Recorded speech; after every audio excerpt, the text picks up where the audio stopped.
Alors, la Ligue de foot professionnelle a 3 missions principales. La première, c'est d'organiser, de réguler nos championnats. Donc on a 800 matchs par an à organiser et à réguler. La deuxième, c'est de développer les ressources financières pour nos clubs professionnels. Et la troisième, c'est de défendre le rôle moral et l'éthique du football.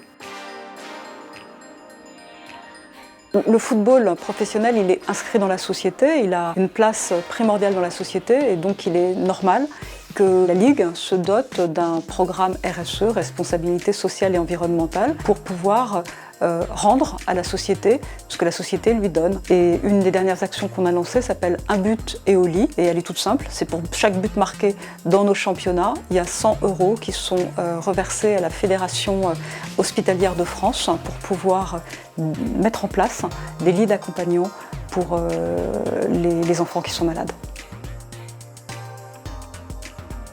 Un très grand travail a été entrepris par la Fédération française de football sur la féminisation du football et notamment le développement de la pratique féminine. Le point d'orgue, ça a été cette Coupe du Monde féminine qui a été organisée en France cette année. On en voit déjà les résultats au niveau du nombre de jeunes licenciés et ES, puisqu'on est passé de 50 000 licenciés filles à pratiquement 200 000 en 7 ans. Et tout passera effectivement par le développement de la pratique qui va permettre ensuite de féminiser davantage les clubs, les instances et de montrer aux femmes que le football, c'est aussi pour elles.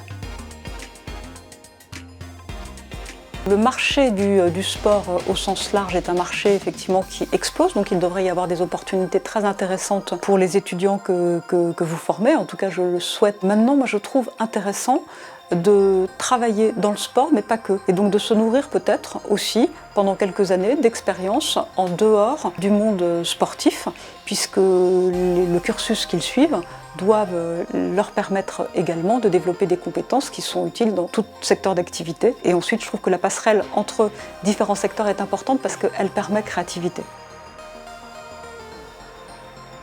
Croyez en vous, amusez-vous. C'est important de s'amuser dans sa vie professionnelle parce qu'on y passe beaucoup de temps. Il n'y a pas de barrière, soyez audacieux. Vivez les rêves pleinement que vous avez envie de vivre. Et puis travaillez, parce que sans travail, il n'y a rien.